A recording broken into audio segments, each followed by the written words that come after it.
Hi friends, welcome to my channel Lakshmi channel. ఇవాళ మన ఛానల్లో ఎంతో టేస్టీగా ఉండే బీరకాయ ఎండు రొయ్యలు ఎలా తయారు చేసుకోవాలో ఈ వీడియోలో చూసుకోండి. ఈ కూర చాలా కమ్మగా అండ్ టేస్టీగా కూడా ఉంటుందండి. రుచి అమోఘమండి.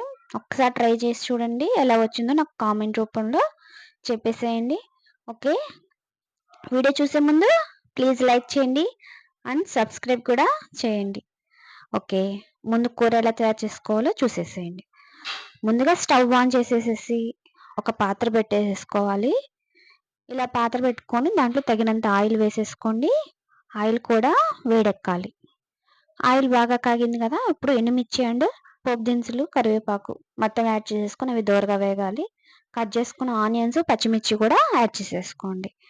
ఇలాగ ఇవన్నీ దోరగా వేగాక మనం కొంచెం అల్లం వెల్లుల్లి పేస్ట్ వేసుకోండి. టేస్ట్ వైజ్ అంటే కొంచెం టేస్ట్గా ఉండటానికి వేసుకోండి, ఎక్కువ వద్దండి.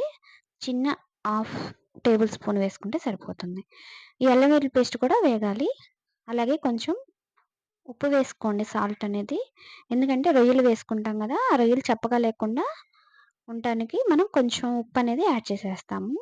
అలాగే ఉల్లిపాయలు కూడా వేయటానికి కూడా సరిపోతుంది. ఇలా ఇవన్నీ వేసేసుకొని రొయ్యలు అనేవి నీచు వాసన లేకుండా ఉండడానికి ఒక 5-10 నిమిషాలు వేయించేసుకుంటే సరిపోతుంది. ఇలా వేగాక మనము కట్ చేసుకున్న బీరకాయ కూడా వేసేసుకొని మూత పెట్టేసుకుంటే వాటర్ అనేది పైకి తేలుతుందండి.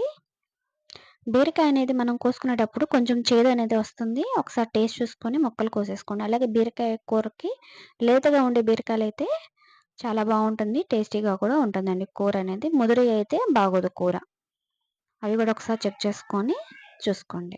ఇప్పుడు కూర సగం కూడా మగ్గిపోయింది కదా, ఇప్పుడు మనం కూరకు తగినంత ఉప్పు కూడా యాడ్ చేసుకోవాలి. అలాగే పసుపు, కారం అనేది యాడ్ చేసుకోవాలి. ఈ బీరకాయ కూరకి మనము కారం అనేది లైట్గా వేసుకొని పచ్చిమిర్చి ఎక్కువ వేసుకుంటే కూర టేస్టీగా వస్తుందండి. ఇవన్నీ వేసేసుకొని ఒకసారి కలిపేసుకొని ఇంకా మంటను సిమ్లో పెట్టేసేసుకొని మనము మూత పెట్టేసుకొని మగ్గబెట్టుకుంటే సరిపోతుందండి. కూర అనేది దగ్గరకు వచ్చేసి రెడీ అయిపోతుంది. చూసారు కదా, ఈ విధంగా ఉంటే సరిపోతుంది. పొయ్యి ఆఫ్ చేసేసుకోండి. అంతేనండి, ఈజీగా చేసుకోవచ్చు. కూర అనేది కూడా తొందరగా మగ్గిపోతుంది. నా వీడియో కనుక మీకు నచ్చితే సబ్స్క్రైబ్ అండ్ లైక్ చేయండి, కామెంట్ చేసి